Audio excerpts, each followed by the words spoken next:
الله أكبر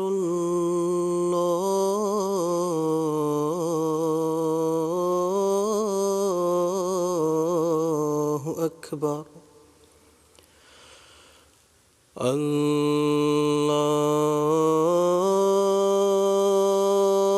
الله أكبر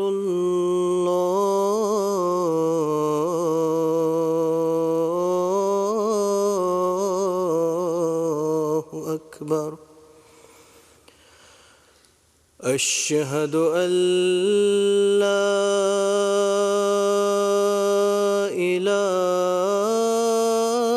إله إلا الله أشهد أن لا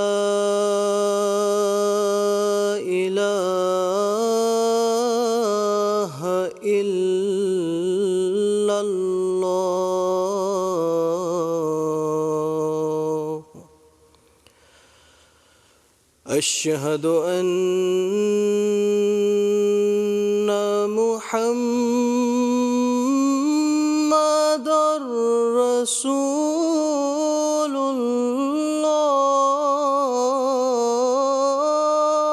الله أشهد أن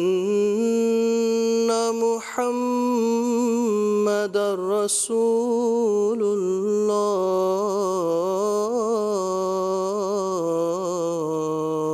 الله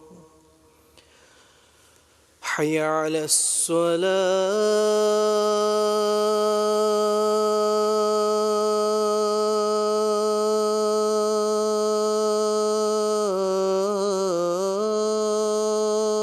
الصلاة حي على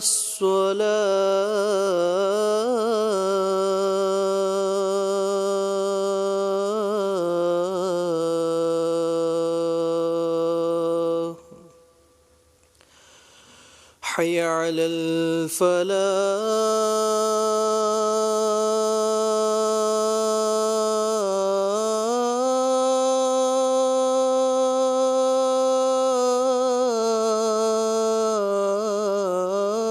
الفلاح حي على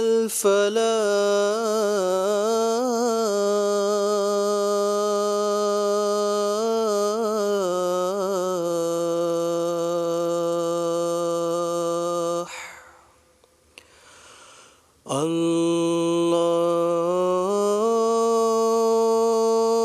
الله أكبر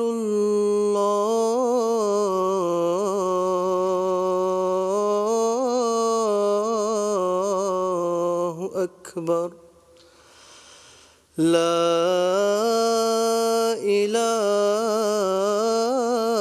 إله إلا الله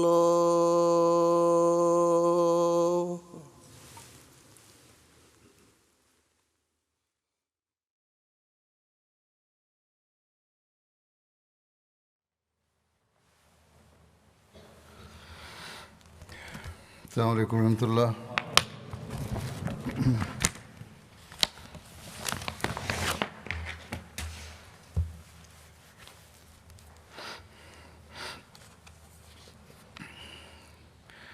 أشهد أن لا إله إلا الله وحده لا شريك له وأشهد أن محمدًا عبده ورسوله أما بعد فأعوذ بالله من الشيطان الرجيم بسم الله الرحمن الرحيم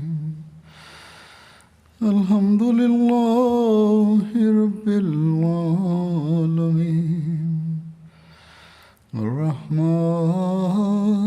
الرحيم مالك يوم الدين إياك نعبد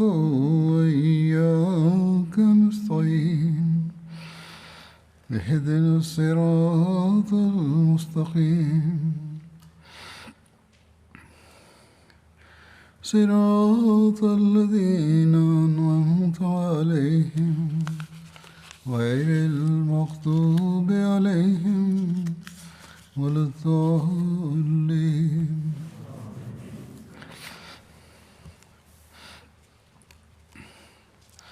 جیسا کہ گزشتہ جمعہ میں بتایا تھا میں نے، آج حضرت ابوبکر کے دور خلافت میں ایرانیوں کے خلاف کارروائیوں کا بیان ہوگا۔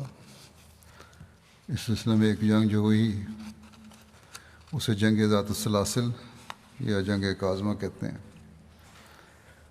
یہ جنگ محرم الحرام 12 ہجری میں ہوئی۔ یہ جنگ 3 ناموں سے معروف ہے: جنگ ذات السلاسل، جنگ کاظمہ اور جنگ حفیر۔ اس جنگ کو ذات السلاسل یعنی زنجیروں والی جنگ اس لیے کہا جاتا ہے کہ عربی میں سلسلہ زنجیر کو، جس کی جمع سلاسل ہے، زنجیر کو کہتے ہیں، جس کی جمع سلاسل ہے، کیونکہ اس جنگ میں ایرانی فوج نے اپنے آپ کو ایک دوسرے کے ساتھ زنجیروں میں جکڑ لیا تھا تاکہ کوئی شخص جنگ سے بھاگنے نہ پائے۔ جنگ ذات السلاسل کی اس روایت کو بعض مورخین تسلیم نہیں کرتے۔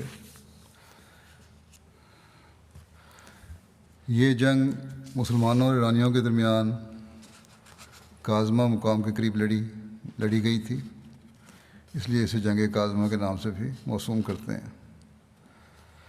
کاظمہ جو ہے یہ بصرہ سے بحرین جاتے ہوئے ساحل البحر پر ایک بستی ہے۔ حفیر علاقہ میں ہونے کی وجہ سے اس جنگ کو جنگ حفیر بھی کہا جاتا ہے۔ مسلمانوں کی طرف سے اس جنگ کے سپہ سالار حضرت خالد بن ولید تھے اور ایرانیوں کی جانب سے سپہ سالار کا نام ہرمز تھا۔ مسلمانوں کے لشکر کی تعداد 18,000 تھی۔ جیسا کہ پہلے بیان ہو چکا ہے کہ ہرمز، اس گزشتہ خطبات میں، کہ ہرمز ایرانیوں کی جانب سے اس علاقے کا حاکم تھا جو حسب و نسب اور شرف و عزت میں اکثر امرائے ایران سے بڑا ہوا تھا۔ ایرانی معززین کی عادت تھی کہ وہ معمولی ٹوپیوں کے بجائے قیمتی ٹوپیاں پہنتے تھے، اور حسب و نسب اور شرف و عزت میں جو شخص جس مرتبے کا ہوتا تھا اسی مناسبت سے قیمتی ٹوپی پہنتا تھا۔ سب سے بیش قیمت ٹوپی کے لیے کہا جاتا ہے کہ 1,00,000 درہم کی ہوتی تھی، جسے وہی شخص پہن سکتا تھا جو شرف و عزت اور توقیر و وجاہت میں کمال درجے پر پہنچا ہوا ہو۔ اور ہرمز کا مرتبے کا اندازہ اس امر سے ہو سکتا ہے کہ اس کی ٹوپی کی قیمت بھی 1,00,000 درہم تھی۔ ایرانیوں کے نزدیک تو اس کی وجاہت مسلم تھی، لیکن عراق کی حدود میں بسنے والے عرب میں اس کو نفرت کی نگاہ سے دیکھا جاتا تھا، کیونکہ وہ ان عربوں پر تمام سرحدی امراء سے زیادہ سختی اور ظلم کرتا تھا۔ عربوں کی نفرت اس حد تک پہنچی ہوئی تھی، یعنی غیر مسلمان عرب جو تھے، کہ وہ کسی شخص کی خباثت کا ذکر کرتے ہوئے ہرمز کا نام بطور ضرب المثل لینے لگے تھے۔ چنانچہ کہتے تھے کہ فلاں شخص تو ہرمز سے بھی زیادہ خبیث ہے، فلاں ہرمز سے بھی زیادہ بدفطرت اور بدطینت ہے، فلاں شخص ہرمز سے بھی زیادہ احسان فراموش ہے۔ اور اسی وجہ سے ہرمز کو عربوں کے پے در پے چھاپوں اور جھڑپوں کا بھی سامنا کرنا پڑتا تھا، اور دوسری طرف ہرمز کی جھڑپیں ہندوستان کے بحری قزاقوں سے بھی ہوتی رہتی تھیں۔ بہرحال حضرت خالد بن ولید نے یمامہ سے روانگی سے قبل ہرمز کو خط لکھا تھا۔ انہوں نے اپنے خط میں لکھا کہ اما بعد فرمانبرداری اختیار کر لو تو محفوظ رہو گے، یا اپنی اور اپنی قوم کے لیے حفاظت کی ضمانت حاصل کر لو اور جزیہ دینے کا اقرار کرو، ورنہ تم بجز اپنے آپ کے کسی اور کو ملامت نہیں کر سکو گے۔ میں تمہارے مقابلے کے لیے ایسی قوم کو لایا ہوں جو موت کو یوں پسند کرتی ہے جیسے تم زندگی کو پسند کرتے ہو۔ جب حضرت خالد کا خط ہرمز کے پاس پہنچا، اس نے اردشیر شاہ کسریٰ کو اس کی اطلاع دی اور اپنی فوجیں جمع کیں اور ایک تیز رو دستے کو لے کر فوراً حضرت خالد کے مقابلے کے لیے کاظمہ پہنچا اور اپنے گھوڑوں سے آگے بڑھ گیا، مگر اس نے اس راستے پر حضرت خالد بن ولید کو نہ پایا اور اس کو یہ اطلاع ملی کہ مسلمانوں کا لشکر حفیر میں جمع ہو رہا ہے۔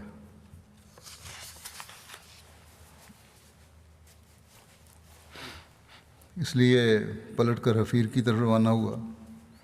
حفیر بصرہ سے مکے کی طرف جاتے ہوئے پہلی منزل تھی۔ وہاں پہنچتے ہی اپنی فوج کی صف آرائی کی۔ ہرمز نے اپنے دائیں بائیں 2 بھائیوں کو مقرر کیا، ان میں سے ایک کا نام قباز اور دوسرے کا نام انوشجان تھا۔ ایرانیوں نے اپنے آپ کو زنجیروں میں جکڑ لیا تھا، اس روایت میں یہی بیان ہوا ہے، اور یہ کہا جاتا ہے کہ اس پر وہ لوگ جن کی رائے اس کے خلاف تھی، جب انہوں نے یہ منظر دیکھا تو کہا کہ تم لوگوں نے دشمن کے لیے خود ہی اپنے آپ کو زنجیروں میں جکڑ لیا ہے، ایسا نہ کرو، یہ بری فعل ہے۔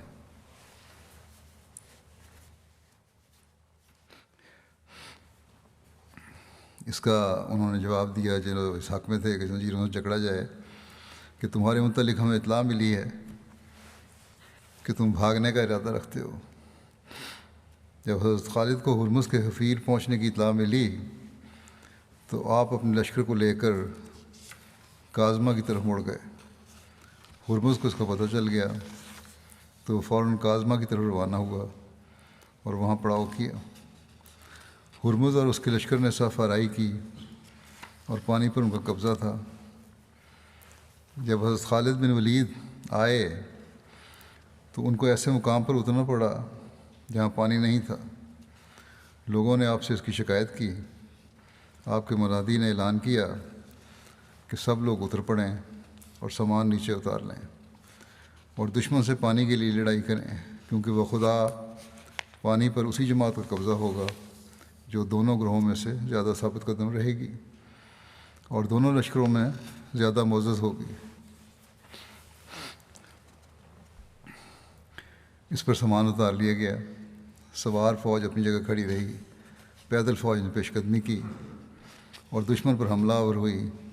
دونوں طرف لڑائی شروع ہوئی تو اللہ نے ایک بدلی بھیجی، مسلمانوں کی صفوں کے پیچھے بارش ہوئی، مسلمانوں کو اس سے قوت ملی۔ ہرمز نے حضرت خالد کے لیے ایک سازش تیار کی۔ اس نے اپنے دفاعی دستے سے کہا کہ وہ حضرت خالد کو مبارزت کی دعوت دیتا ہوں کہ میں حضرت خالد کو مبارزت کی دعوت دیتا ہوں، اور اس دوران کہ میں ان کو اپنے ساتھ مصروف رکھوں گا، تم لوگ اچانک چپکے سے حضرت خالد پر حملہ کر دینا۔ اس کے بعد ہرمز میدان میں نکلا۔ حضرت خالد اپنے گھوڑے سے اتر پڑے، ہرمز بھی اپنے گھوڑے سے اترا اور اس نے حضرت خالد کو مقابلے کی دعوت دی۔ حضرت خالد چل کر اس کی طرف آئے اور دونوں میں مقابلہ ہوا۔ دونوں طرف سے وار ہونے لگے۔ حضرت خالد نے ہرمز کو بھینچ لیا۔ اس پر ہرمز کے دفاعی دستے نے خیانت سے کام لیتے ہوئے حضرت خالد پر حملہ کر دیا اور انہیں گھیرے میں لے لیا۔ جب اس طرح لڑائی ہو رہی ہو ایک ایک کی تو پھر دوسرے حملہ نہیں کرتے، لیکن بہرحال ان کے فوج نے حملہ کر دیا ان پہ۔ اس کے باوجود حضرت خالد نے ہرمز کا کام تمام کر دیا۔ حضرت قعقاع بن عمرو نے جیسے ہی ایرانیوں کی یہ خیانت دیکھی تو ہرمز کی دفاعی دستے پر حملہ کر دیا اور انہیں گھیرے میں لے کر موت کی نیند سلا دیا۔ ایرانیوں کی شکست فاش ہوئی اور وہ بھاگ گئے۔ بھاگنے والوں میں قباز اور انوشجان بھی تھے۔ مسلمانوں نے رات کے اندھیرے میں ایرانیوں کا تعاقب کیا اور دریائے فرات کے بڑے پل تک، جہاں آج کل بصرہ آباد ہے، انہیں قتل کرتے چلے گئے۔ جنگ کے اختتام پر حضرت خالد نے مال غنیمت جمع کرایا۔ اس میں 1 اونٹ کے بوجھ کے برابر زنجیریں بھی تھیں۔ ان کا وزن 1000 رطل تھا، یعنی زنجیروں تقریباً 375 کلو۔ جو مال غنیمت حضرت ابوبکر کی طرف بھیجا گیا اس میں ہرمز کی ایک ٹوپی بھی تھی جس کی قیمت 1,00,000 درہم تھی اور وہ جواہرات سے مرصع تھی۔ حضرت ابوبکر نے یہ ٹوپی حضرت خالد بن ولید کو عطا فرماتی تھی۔ حضرت خالد نے فتح کی خوشخبری مال غنیمت میں سے خمس اور 1 ہاتھی مدینہ روانہ کیا اور ہر طرف اسلامی لشکر کی فتح کا اعلان کر دیا۔ زر بن کلیب خمس اور ہاتھی کو لے کر مدینہ پہنچے۔ اہل مدینہ کو اس سے قبل ہاتھی دیکھنے کا کبھی اتفاق نہ ہوا تھا۔ مدینہ والوں کا تذکرہ ہی کیا، عرب کے کسی اور باشندے نے بھی ابرہہ کے ہاتھیوں کے سوا آج تک ہاتھی کی صورت نہ دیکھی تھی۔ جب لوگوں کو دکھانے کے لیے اس کو سارے شہر میں گشت کرایا گیا تو بوڑھی عورتیں اس ہاتھی کو دیکھ کر بہت متعجب ہوئیں اور کہنے لگیں جو ہم دیکھ رہی ہیں کیا یہ خدا کی تخلیق میں سے ہے؟ وہ یہ سمجھیں کہ کوئی بناوٹی چیز ہے۔ اس ہاتھی کو حضرت ابوبکر نے زر کے ساتھ ہی حضرت خالد کے پاس واپس بھیج دیا۔ اس جنگ میں مسلمانوں کی فتح کی ایک بڑی وجہ حضرت ابوبکر رضی اللہ عنہ کی وہ پالیسی بھی تھی جو انہوں نے عراق کے کاشتکاروں کے بارے میں وضع کی تھی اور جس پر خالد نے سختی سے عمل کیا تھا۔ اس پالیسی کے تحت انہوں نے کاشتکاروں سے مطلق تعرض نہ کیا، جہاں جہاں وہ آباد تھے انہیں وہیں رہنے دیا اور جزیے کی معمولی رقم کے سوا اور کسی قسم کا تاوان یا ٹیکس ان سے وصول نہ کیا۔ معرکہ ذات السلاسل میں جنگ میں شامل ہونے والے سوار کو 1000 درہم کا حصہ دیا گیا اور پیدل کو اس کا 1/3 دیا گیا۔ جنگ کاظمہ دور رس نتائج کی حامل ثابت ہوئی۔ اس لڑائی نے مسلمانوں کی آنکھیں کھول دیں اور انہوں نے دیکھ لیا کہ وہ ایرانی جن کی سطوت کا شعرہ ایک عرصے سے سننے میں آ رہا تھا، اپنی پوری طاقت کے باوجود ان کی معمولی فوج کے مقابلے میں بھی نہ ٹھہر سکے۔ اس جنگ میں مال غنیمت کی جو مقدار ان کے ہاتھ لگی اس کا وہ تصور بھی نہ کر سکتے تھے۔ پھر جنگ ابواللہ کا ذکر ہے جو 12 ہجری میں لڑی گئی۔ حضرت ابوبکر نے حضرت خالد کو ہدایت کی تھی کہ وہ عراق میں جنگ کا آغاز ابواللہ سے کریں جو خلیج فارس پر ایک سرحدی مقام تھا۔ ہندوستان اور سندھ کو جو تجارتی قافلے عراق سے آتے تھے سب سے پہلے ابواللہ میں قیام کرتے تھے۔ ابواللہ کی فتح کے متعلق 2 روایتیں مذکور ہیں۔ ایک یہ کہ مسلمانوں نے ابواللہ کو سب سے پہلے حضرت ابوبکر کے عہد میں فتح کیا، لیکن بعد میں یہ دوبارہ ایرانیوں کے قبضے میں چلا گیا اور حضرت عمر بن خطاب کے زمانے میں مسلمان اس پر پوری طرح قابض ہوئے۔ دوسری روایت یہ ہے کہ اس کی فتح حضرت عمر کے زمانے میں ہوئی۔ بہرحال علامہ طبری نے اپنی کتاب میں حضرت ابوبکر کے دور خلافت میں اس جنگ کا مختصر تذکرہ کیا ہے۔ تاہم اس کے بعد وہ یہ لکھتے ہیں کہ حضرت ابوبکر کے دور خلافت میں ابواللہ کی فتح کا قصہ عام سیرت نگاروں اور صحیح روایات کے خلاف ہے، کیونکہ ابواللہ کی فتح حضرت عمر کے عہد میں 14 ہجری میں حضرت عتبہ بن غزوان کے ہاتھ سے عمل میں آئی تھی۔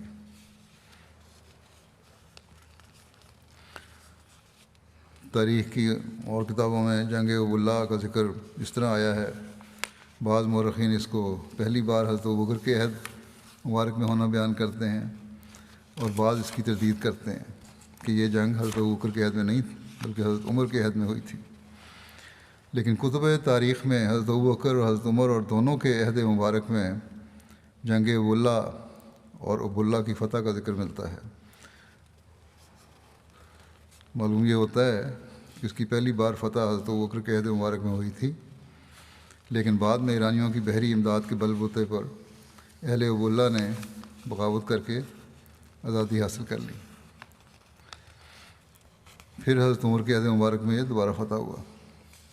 بہرحال ابو اللہ کی جنگ کی تفصیل کچھ یوں ہے۔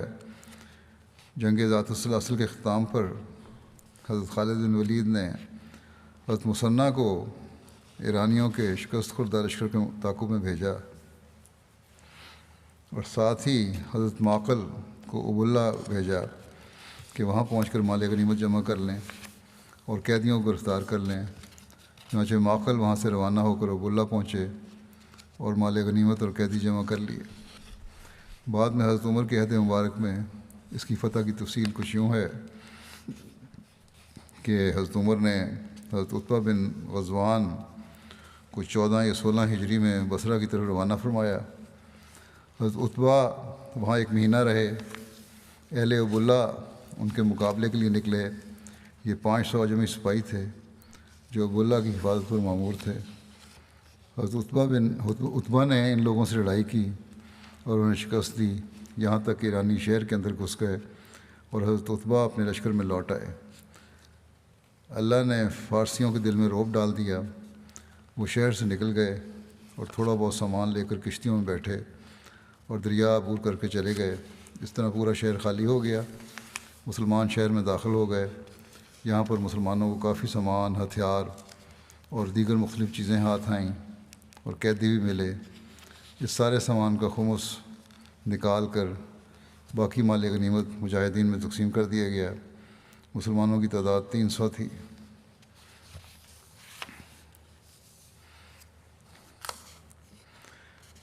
پھر جنگ مزار ہے ایک۔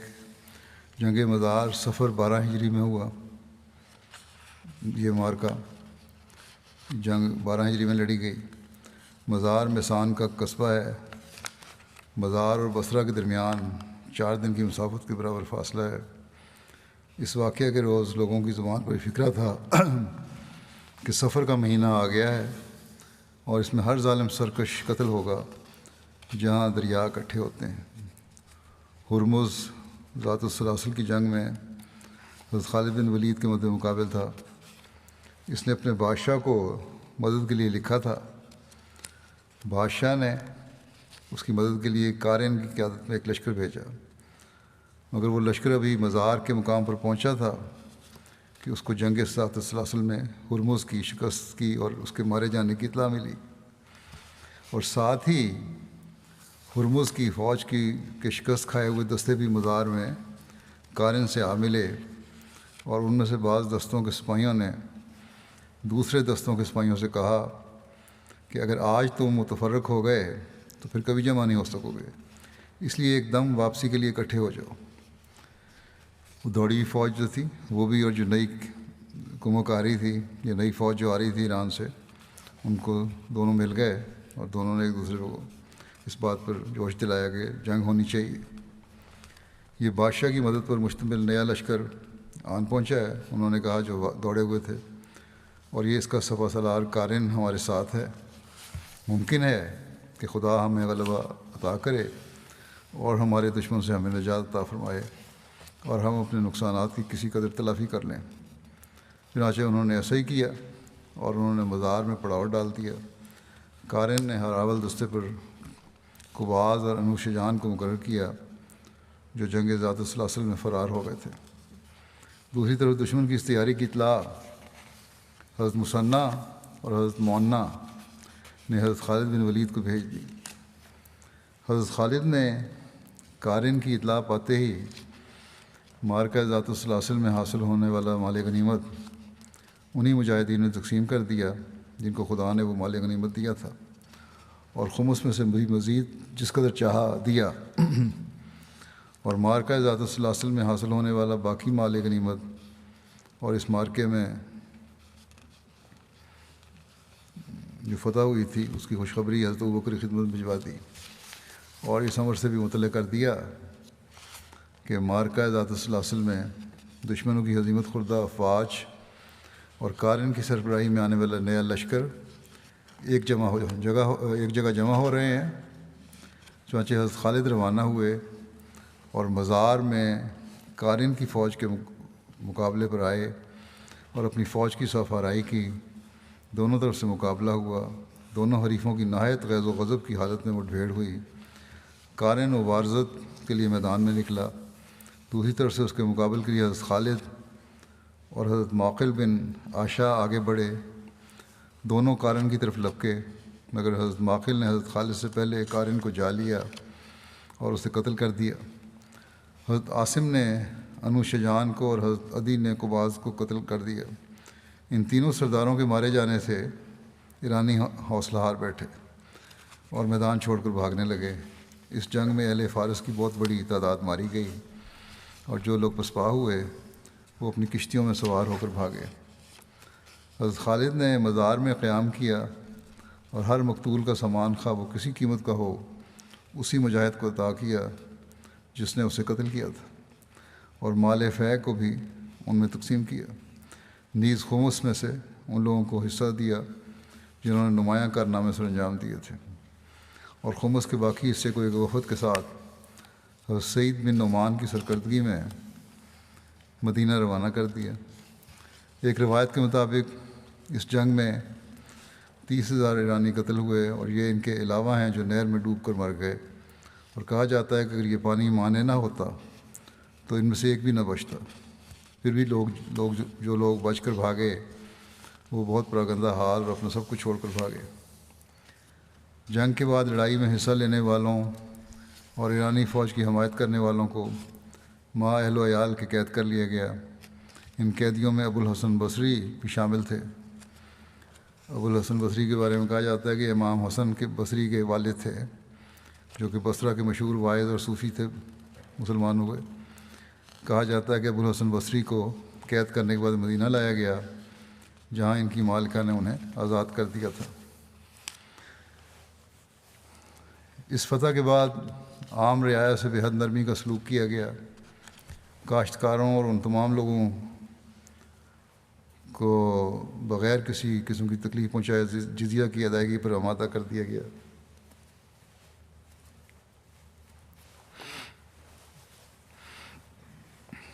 اور انہیں ان کی زمینوں اور جگہوں پر برقرار رکھا گیا۔ ان ابتدائی امور سے فراغت حاصل کر کے حضرت خالد نے مفتوحہ علاقے کے نظم و نسق کی طرف توجہ کی۔ جزیہ وصول کرنے کے لیے جا بجا و مال مقرر کیے گئے۔ مفتوح علاقے کی حفاظت کے لیے انہوں نے حفیر اور جسر اعظم، یعنی سب سے بڑے پل پر فوجیں متعین کر رکھی تھیں۔ ان کا انتظام اور بہتر بنایا گیا، اور فوجوں کے تمام دستوں کو مختلف افسروں کے زیر نگرانی دے کر انہیں دشمنوں کی خفیہ اور اعلانیہ سرگرمیوں سے خبردار رہنے اور موقع پڑنے پر ان کا مقابلہ کرنے کا حکم دے دیا گیا۔ خالد کی جنگی مہارت کا ثبوت اس سے بڑھ کر اور کیا ہوگا کہ سرزمین ایران میں ان کی پیش قدمی کے آغاز ہی سے کسریٰ کی طاقتور فوجیں مغلوب ہونی شروع ہو گئیں، اور ان کے دمخم حوصلے اور ولے سب سرد پڑ گئے۔ جنگ مزار ہیرا سے کچھ ہی فاصلے پر ہوئی تھی۔ ہیرا خلیج اور مدائن کے تقریباً درمیان میں واقع ہے۔ اس جنگ کے بعد کے معاملات سے فارغ ہونے کے بعد حضرت خالد بن ولید دشمن کی نقل و حرکت کی خبروں کی جستجو میں لگ گئے، تاکہ دیکھیں کیا موومنٹ ہے دشمن کی، دوبارہ وہ اکٹھا تو نہیں ہو رہے اسلام کے خلاف۔ جنگ ولجہ ایک جنگ ہے۔ جنگ ولجہ صفر 12 ہجری میں ہوئی۔ ولجہ کسکر کے قریب خشکی کا علاقہ ہے۔ جنگ مزار میں ایرانیوں کو جس شرمناک شکست کا سامنا کرنا پڑا کہ اس میں اس کے بڑے بڑے سردار بھی مارے گئے تھے، اس پر ایرانی شہنشاہ نے ایک اور حکمت عملی طے کرتے ہوئے اور زیادہ تیاری کے ساتھ مسلمانوں کا مقابلہ کرنے کی منصوبہ بندی کی۔ چنانچہ ایرانی حکومت نے عراق میں بسنے والے عیسائیوں کے ایک بہت بڑے قبیلہ بکر بن وائل کے سرکردہ لوگوں کو دربار ایران میں بلایا اور ان کو مسلمانوں کے ساتھ لڑنے پر آمادہ کر کے ایک لشکر ترتیب دیا، اور اس لشکر کی قیادت ایک مشہور شاہ سوار اندر زغر کے ہاتھ میں دی۔ اور یہ لشکر ولجہ کی طرف روانہ ہو گیا۔ عراق میں عیسائیوں کا ایک بہت بڑا قبیلہ بکر بن وائل آباد تھا۔ شہنشاہ اردشیر نے انہیں طلب کیا اور ان کی ایک فوج مرتب کر کے انہیں مسلمانوں سے مارکہ آرائی کے لیے ولجہ کی جانب روانہ کر دیا۔ ہیرا اور کسکر کے نواحی علاقوں کے لوگ اور کسان بھی اس لشکر کے ساتھ مل گئے۔ ہیرا کوفہ سے 3 میل جنوب مغرب میں ایک شہر ہے۔ کسکر کوفہ اور بصرہ کے درمیان ایک قصبہ تھا۔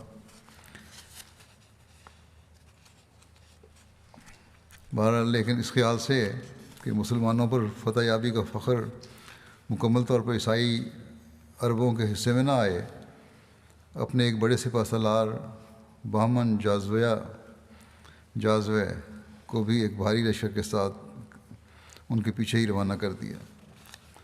جب اس فارسی سردار کو یہ محسوس ہوا کہ ان کی فوج بہت بڑی ہو گئی ہے تو اس نے حضرت خالد بن ولید پر حملہ کرنے کا فیصلہ کیا۔ جب حضرت خالد بن ولید کو فارسی فوج کے ولجہ کے میں جمع ہونے کی خبر ملی، اس وقت آپ بصرہ کے قریب تھے۔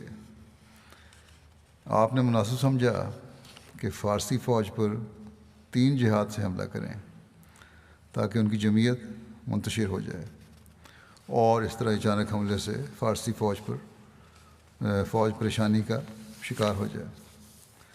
چنانچہ آپ نے سوید بن مقرن کو قائم مقام مقرر کیا اور انہیں حفیر میں ہی قیام پذیر ہونے کا حکم دیا، اور ان لوگوں کے پاس پہنچے جن کو دجلہ کے زیری جانب چھوڑا ہوا تھا۔ ان کو حکم دیا کہ دشمن سے ہر وقت چوکنے رہیں اور غفلت اور فریب میں مبتلا نہ ہوں، اور اپنی فوج کو لے کر ولجہ کی طرف پیش قدمی کی اور دشمن کے لشکر اور اس کی معاون جماعتوں کے مقابلے پر اترے اور شدید ترین جنگ ہوئی۔ حضرت خالد بن ولید نے فوج کے دونوں طرف مجاہدین کے ذریعے گھات لگا رکھی تھی۔ آخرکار گھات لگائے ہوئے دونوں دستے دونوں طرف سے دشمن پر حملہ آور ہوئے۔ ایرانیوں کی فوجیں شکست کھا کر بھاگیں، مگر حضرت خالد بن ولید نے سامنے سے اور گھات لگائے ہوئے دونوں دستوں نے پیچھے سے ان کو ایسا گھیرا کہ وہ بوکھلا گئے، یہاں تک کہ کسی کو اپنے ساتھی کے قتل کی بھی پرواہ نہ رہی۔ دشمن فوج کا سپہ سالار ہزیمت خوردہ ہو کر بالآخر مارا گیا۔ کاشتکاروں کے ساتھ حضرت خالد بن ولید نے وہی سلوک کیا جو ان کا طریق تھا، یعنی ان میں سے کسی کو قتل نہیں کیا، صرف جنگجو لوگوں کی اولاد اور ان کے معاونین کو گرفتار کیا اور عام باشندگان ملک کو جزیہ دینے اور ذمہ بن جانے کی دعوت دی، جس کو ان لوگوں نے قبول کر لیا۔ پھر جنگ الیس کا ذکر ہے۔ جنگ الیس ماہ صفر 12 ہجری میں ہوئی۔ الیس بھی عراق میں انبار کی بستیوں میں سے ایک بستی تھی۔ حضرت خالد کے ہاتھوں ولجہ کے دن قبیلہ بکر بن وائل اور ایرانیوں کو پہنچنے والی ایک اور عبرتناک شکست سے ان کے ہم قوم عیسائی غضبناک ہو گئے۔ انہوں نے ایرانیوں نے ان کو خطوط لکھے اور الیس کے مقام پر سب جمع ہو گئے۔ ان کا سردار عبد الاسود اجلی مقرر ہوا۔ اسی طرح ایرانی بادشاہ نے بہمن جازوہ کو خط لکھا کہ تم اپنے لشکر کو لے کر الیس پہنچو اور فارس اور عرب کے نصارہ میں سے جو لوگ وہاں جمع ہیں ان سے جا ملو۔ لیکن بہمن جازوہ خود تو لشکر کے ساتھ نہ گیا، البتہ اس نے اپنی جگہ ایک اور نامور بہادر جابان کو روانہ کیا اور اس کو حکم دیا کہ لوگوں کے دلوں میں جنگ کا جوش پیدا کرو، مگر میرے آنے تک دشمن سے لڑائی شروع نہ کرنا، سوائے اس کے خود پہل کریں۔ جابان الیس کی طرف روانہ ہوا۔ بہمن جازوہ خود ایرانی بادشاہ اردشیر کے پاس گیا تاکہ اسے مشورہ کرے، مگر یہاں آ کر دیکھا کہ بادشاہ بیمار پڑا ہے، اس لیے بہمن جازوہ تو اس کی تیمارداری میں لگ گیا اور جابان کو کوئی ہدایت نہ بھیجی۔ جابان اکیلا لشکر کے ہمراہ محاذ جنگ کی طرف روانہ ہو کر ماہ صفر میں الیس پہنچا۔ مختلف قبائل اور ہیرا کے نواحی علاقوں کے عرب عیسائی جابان کے پاس جمع ہو گئے۔ حضرت خالد کو جب ان عیسائی گروہوں کے اکٹھا ہونے کی اطلاع ملی تو آپ ان کے مقابلے کے لیے نکلے، مگر آپ کو معلوم نہ تھا کہ جابان بھی قریب آ گیا ہے۔ حضرت خالد صرف ان عربوں اور نصرانیوں سے لڑنے کے ارادے سے آئے تھے، مگر الیس میں جابان سے سامنا ہو گیا۔ جب جابان الیس پہنچا تو اس موقع پر اجمیوں نے جابان سے پوچھا کہ آپ کی کیا رائے ہے، آیا پہلے ہم ان کی خبر لیں یا لوگوں کو کھانا کھلا دیں، یعنی جنگ شروع کریں یا کھانا کھا لیں پہلے، اور پھر کھانے سے فارغ ہو کر ان سے جنگ کریں۔ جابان نے کہا کہ اگر دشمن تم سے کوئی تعرض نہ کریں تو تم بھی خاموش رہو، لیکن میرا خیال ہے کہ وہ تم پر اچانک حملہ کریں گے اور تمہیں کھانا نہیں کھانے دیں گے۔ ان لوگوں نے جابان کی بات نہ مانی، دسترخوان بچھائے، کھانا چنا گیا اور سب کو بلا کر کھانا کھانے میں مصروف ہو گئے۔ حضرت خالد دشمن کے مقابل پہنچ کر ٹھہر گئے، سامان اتارنے کا حکم دیا۔ اس کام سے فراغت ہوئی تو دشمن کی طرف متوجہ ہوئے۔ حضرت خالد نے اپنے عقب کی حفاظت کے لیے محافظ دستے مقرر کیے اور دشمن کی صف کی طرف بڑھ کر للکارتے ہوئے کہا، ابجر کہاں ہے؟ عبد الاسود کہاں ہے؟ مالک بن ایس کہاں ہے؟ مالک کے علاوہ باقی سب بزدلی کی وجہ سے خاموش رہے۔ مالک آپ کے مقابلے کے لیے نکلا۔ حضرت خالد نے اس سے کہا، ان سب میں سے تجھے میرے مقابلے پر آنے کی کس بات نے جرأت دلائی ہے؟ تجھ میں میرا مقابلہ کرنے کی طاقت کہاں؟ یہ کہہ کر آپ نے اس پر وار کیا اور اسے قتل کر دیا، اور اجمیوں کو قبل اس کے کہ وہ کچھ کھائیں دسترخوان پر سے اٹھا دیا۔ جابان نے اپنے لوگوں سے کہا، کیا میں نے تم سے پہلے نہیں کہا تھا کہ کھانا شروع نہ کرو؟ بخدا مجھے کسی سپہ سالار سے ایسی دہشت نہیں ہوئی ہے جیسی کہ آج اس لڑائی میں ہو رہی ہے۔ جب وہ لوگ کھانا کھانے پر قادر نہ ہو سکے تو اپنی بہادری جتانے کے لیے کہنے لگے کہ کھانے کو فی الحال ہم چھوڑ دیتے ہیں یہاں تک کہ ہم مسلمانوں سے فارغ ہو لیں، پھر ہم کھانا کھا لیں گے۔ جابان نے کہا کہ بخدا میرا گمان یہ ہے کہ تم نے یہ کھانا دشمن کے لیے رکھ چھوڑا ہے، یہ نہ سمجھو کہ تم لوگ جیت جاؤ گے اور پھر کھاؤ گے، بلکہ لگتا ہے مجھے یہ کھانا تو تمہارا دشمن ہی کھائیں گے، یعنی مسلمان ہی کھائیں گے، جب کہ تم شعور نہیں رکھتے۔ اب میری بات مانو۔ تو پھر اس نے کہا لوگوں کو، میری بات مانو تو یہ ہے کہ کھانے میں زہر ملا دو، اگر تمہاری فتح ہوئی تو یہ نقصان بہت کم ہے کھانا ضائع ہونے کا، اور اگر فتح دشمن کی ہوئی تو تم کوئی ایسا کام کر چکے ہوگے جس سے دشمن مصیبت میں مبتلا ہوگا، زہریلا کھانا کھانے کی وجہ سے۔ مگر وہ لوگ جو تھے ان کو تو اپنی فتح کا پختہ یقین تھا۔ ان لوگوں نے کہا کہ نہیں، اس کی ضرورت نہیں ہے زہر ملانے کی، ہم آرام سے جنگ جیتیں گے اور پھر کھانا کھائیں گے۔ حضرت خالد نے اپنی فوج کی صف آرائی اس طرح کی جیسا کہ اس سے پہلے کی لڑائیوں میں کر چکے تھے۔ شدید ترین لڑائی ہونے لگی۔ ایرانیوں کو بہمن جاذبے کے آنے کی توقع تھی، اس لیے خوب جم کر بڑی شدت سے لڑے، کیونکہ جابان ان کو امید دلا رہا تھا کہ وہ ایک بڑا لشکر لے کر چل پڑا ہے اور بھی پہنچنے ہی والا ہے، جبکہ اصل حقیقت یہ تھی کہ بہمن کو تو ایرانی بادشاہ کے بیمار ہونے کی وجہ سے نہ بادشاہ سے صورتحال ذکر کرنے کا موقع ملا اور نہ ہی وہ خود لشکر لے کر آ سکتا تھا، بلکہ اس کا جابان سے کسی قسم کا رابطہ بھی نہ رہا تھا۔ بہرحال اس جنگ میں مسلمان بھی ان کے خلاف خوب جوش اور غضب میں آئے، بڑی سخت جنگ ہوئی۔ ایرانی فوج کے جوش و جذبہ اور مسلمانوں کی کمزور پڑتی حالت کا ذکر کرتے ہوئے ایک سیرت نگار لکھتا ہے کہ ایرانی لشکر میں سے پہلے عیسائیوں نے حملہ کیا، لیکن ان کا سردار مالک بن قیس مارا گیا۔ اس کا مارا جانا تھا کہ ان کی ہوا اکھڑ گئی اور وہ بد دل ہو گئے۔ یہ دیکھ کر جابان نے ایرانی فوج کو آگے جھونک دیا۔ ایرانی اس امید پر کہ ابھی بہمن نئی کمک لے کر آیا چاہتا ہے خوب دلیری سے لڑے۔ مسلمانوں نے بار بار حملے کیے، لیکن ہر بار ایرانیوں نے کمال پامردی اور مستقل مزاجی سے حملے کو ناکام بنا دیا۔ بالآخر حضرت خالد بن ولید نے مادی اسباب و ذرائع کو ناکافی ہوتا دیکھ کر بڑی عاجزی سے ہاتھ اٹھا کر دعا مانگی اور عرض کی، اے اللہ، اگر تو مجھے دشمنوں پر غلبہ عطا فرمائے گا تو میں کسی ایک دشمن کو بھی زندہ نہیں چھوڑوں گا، اور یہ دریا ان کے خون سے سرخ ہو جائے گا۔ بعض کتب میں ہے کہ حضرت خالد نے قسم کھائی تھی یا نظر مانی تھی کہ اگر اس جنگ میں فتح ہو گئی تو کسی بھی دشمن جنگجو کو زندہ نہیں چھوڑوں گا۔ بہرحال اس کے بعد حضرت خالد نے جنگی چال چلتے ہوئے فوج کو دائیں اور بائیں جانب سے ایرانی لشکر کے عقب پر حملہ کرنے کا حکم دیا۔ اس حملے سے ایرانی لشکر تتر بتر ہو گیا اور اسے بھاگنے یا ہتھیار ڈالنے میں ہی عافیت نظر آئی۔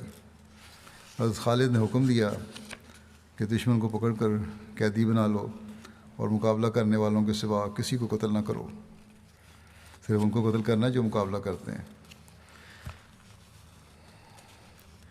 اس بارے میں ایک ریسرچ سیل کا نوٹ ہے، اور میں نے بھی دیکھا ہے، یہ صحیح بات لگتی ہے۔ اس کی وضاحت کرتے ہوئے تاریخ طبری سمیت اکثر سیرت نگاروں اور مورخین نے ذکر کیا ہے کہ حضرت خالد نے اپنی اس دعا میں جو عہد کیا تھا، اس کے مطابق ایک دن اور ایک رات ان قیدیوں کو قتل کر کے نہر میں ڈالا گیا تاکہ ان کا پانی خون سے سرخ ہو جائے۔ یعنی انہوں نے نہ صرف جنگ کرنے والوں سے جنگ لڑی بلکہ قیدیوں کو بھی قتل کر دیا، اور اس وجہ سے یہ نہر آج تک نہر الدم یعنی خون کی نہر کے نام سے مشہور ہے۔ بہرحال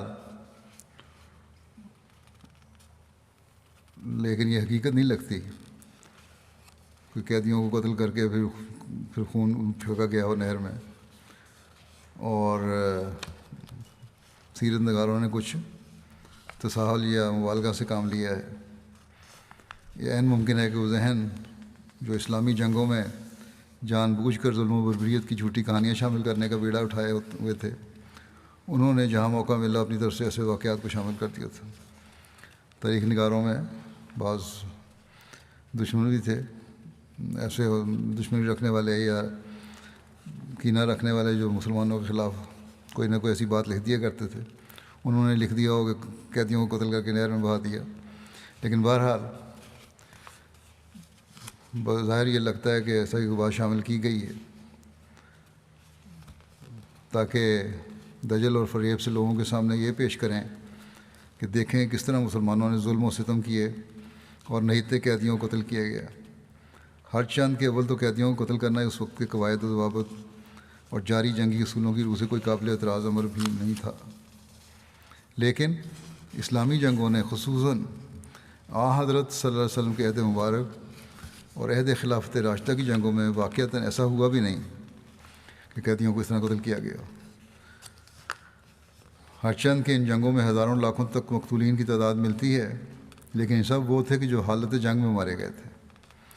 حضرت خالد بن ولید جیسے سپہ سالار کی جنگوں کا مطالعہ کیا جائے تو انہوں نے بھی جہاں تک ممکن ہوا میدان جنگ میں بھی ہر اس شخص کی جان بخشی ہی کی ہے جس نے ہتھیار پھینک دیے یا اطاعت قبول کر لی، اور جس کو بھی قتل کیا باوجود تاریخ نگاروں کی افسانہ ترازی کے تحقیق کرنے پر اس کو قتل کی ٹھوس وجوہ اور اسباب موجود پائے گئے ہیں۔ بہرحال اس واقعہ کو دیکھا جائے تو یہ بھی کچھ بناوٹی قصہ زیادہ معلوم ہوتا ہے، کیونکہ مورخین اور سیرت نگار جو کہ ان جگہوں کی تمام تر تفصیلات بیان کرتے ہیں اور بیان کرتے ہوئے ہر چھوٹی سے چھوٹی بات کا بھی ذکر کرتے ہیں، ان میں سے بعض نے اس واقعے کا سرے سے ذکر ہی نہیں کیا، اور یہ دلیل ہے اس بات کی کہ بنائی ہوئی باتیں ہیں۔ اور ایک مصنف نے جو بہت آزادانہ رائے رکھتے ہیں وہ تاریخ کو بیان کرتے ہیں، قابل اعتراض حد تک وہ ایسی باتیں بھی بیان کر جاتے ہیں کہ جس سے اتفاق نہیں کیا جا سکتا۔ وہ بھی اس واقعہ کا تذکرہ کرنے کے بعد لکھتے ہیں کہ راویوں نے یہ روایت بیان کر کے مبالغہ آرائی کی انتہا کر دی ہے۔ اتنا یقینی ہے کہ یہ خالد نے قتل دشمنان اسلام پر تشدد برتا تھا، اتنا کہ اسے دیکھ کر کاکا اور اس کے ساتھیوں سے رہا نہ گیا۔ اسی طرح ایک مصنف نے اس واقعے کو بیان کیا ہے، ایک سختی تو کی تھی قیدیوں پر، لیکن یہ قتل کرنا یہ غلط نہیں ہے۔ اسی طرح ایک مصنف نے اس واقعہ کو بیان کیا ہے جس سے معلوم ہوتا ہے کہ عملاً یہ حقیقی طور پر ایرانیوں کو نہر میں قتل کر کے پھینکا نہیں گیا تھا۔ چنانچہ وہ لکھتا ہے کہ حضرت خالد نے پھرتی سے حملے کر کے عیسائیوں کو اس طرح کاٹنا اور ایرانی صفوں کو زیر و زبر کرنا شروع کیا جیسے وہ مٹی کے بنے ہوئے ہوں اور گوشت پوست کے انسان نہ ہوں۔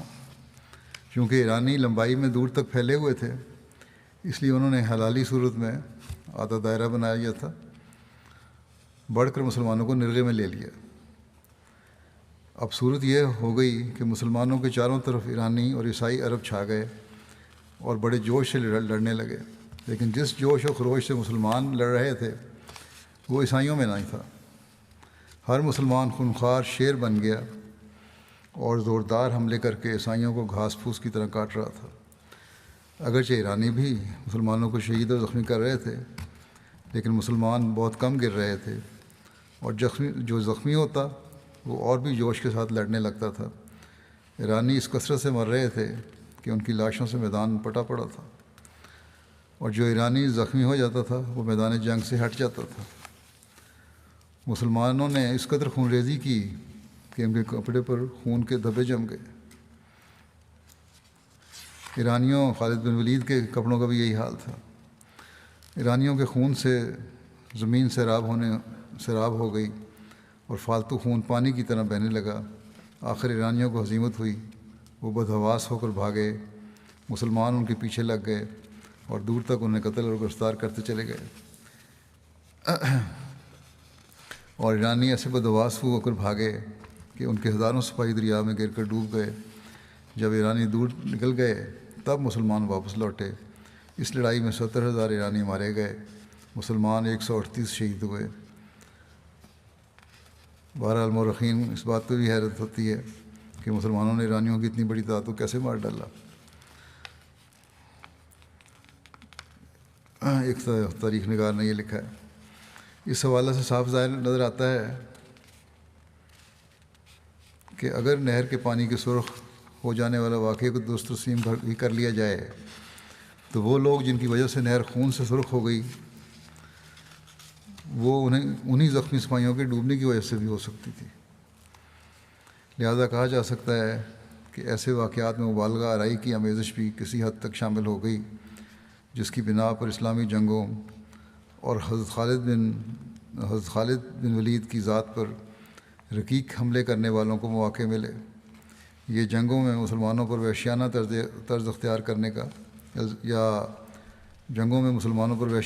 اختیار کرنے کا الزام لگایا گیا، اور اللہ بہتر جانتا ہے، لیکن بظاہر یہی لگتا ہے کہ صرف الزام ہے۔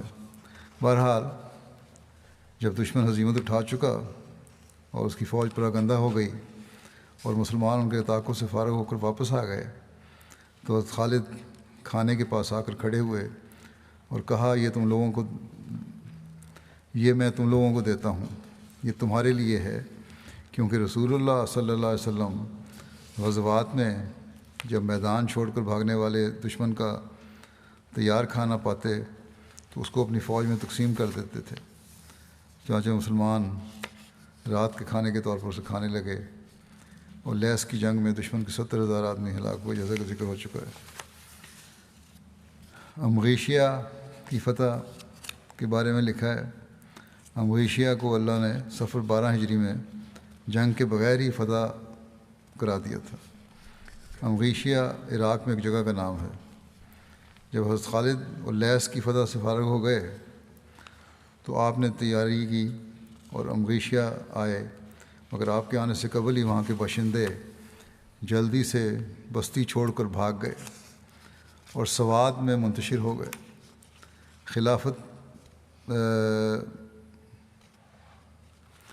عراق میں وہ بستیاں جن کو مسلمانوں نے حضرت عمر کے دور خلافت میں فتح کیا اور وہاں کھیتوں میں سرسبزی کی وجہ سے اسے سواد کا نام دیا گیا، حضرت خالد نے امغیشیہ اور اس کے قرب و جوار میں جو کچھ بھی تھا اسے منظم کرنے کا حکم دیا۔ امغیشیہ ہیرا کے برابر کا شہر تھا، وہ لیس اس مقام کی فوجی چوکی تھی۔ مسلمانوں کو امغیشیہ سے اس قدر مال غنیمت حاصل ہوا کہ کہ ذات السلاسل سے بھی لے کر اب تک کسی جنگ میں حاصل نہیں ہوا تھا۔ اس جنگ میں گھوڑ سواروں کا حصہ 1500 درہم تھا، اور یہ حصہ ان اموال غنیمت کے علاوہ تھا جو کارہا نمایاں انجام دینے والوں کو دیا گیا تھا۔ لیس اور مغیشیہ کی فتح کی اطلاع حضرت خالد نے بنو اجل کے ایک جندل نامی شخص کے ذریعے روانہ کی تھی، جو ایک بہادر گائیڈ کے طور پر مشہور تھے۔ انہوں نے حضرت ابوبکر رضی اللہ عنہ کی خدمت میں پہنچ کر اور لیس کی فتح کی خوشخبری، مال غنیمت کی مقدار، قیدیوں کی تعداد، خمس میں جو چیزیں حاصل ہوئی تھیں اور جن لوگوں نے کارہائے نمایاں انجام دیے تھے، ان سب کی تفصیل اور خاص طور پر حضرت خالد کی بہادری کے کارنامے بہت عمدگی سے بیان کیے۔ حضرت ابوبکر رضی اللہ عنہ کو ان کی شجاعت، پختہ رائے اور فتح کی خبر سنانے کا یہ انداز بہت پسند آیا، یعنی اس جو نمائندہ بھیجا تھا اس کا یہ طریق تھا، اس کی بہادری کے قصے تھے اور جو انداز تھا بیان اس کا، حضور کو بڑا پسند آیا۔ آپ نے اس سے پوچھا تمہارا نام کیا ہے؟ اس نے عرض کیا میرا نام جندل ہے۔ آپ نے فرمایا بہت خوب جندل، اور پھر آپ نے اس کو مال غنیمت میں سے ایک لونڈی دینے کا حکم دیا جس سے اس کے ہاں اولاد پیدا ہوئی۔ اسی طرح اس موقع پر حضرت ابوبکر نے فرمایا اب عورتیں حضرت خالد بن ولید جیسا شخص پیدا نہیں کر سکیں گی۔ باقی انشاءاللہ آئندہ۔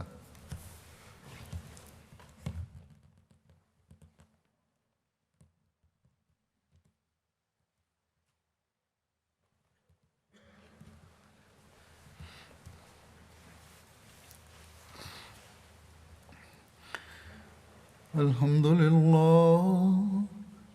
لله نحمده ونستعينه ونستغفره ونؤمن به ونتوكل عليه ونعوذ بالله من شرور أنفسنا ومن سيئات أعمالنا من يهده الله فلا مضل له ومن يضلل فلا هادي له ونشهد أن لا إله إلا الله ونشهد أن محمدا عبده ورسوله عباد الله رحمكم الله إن الله يأمر بالعدل والإحسان وإيتاء ذي القربى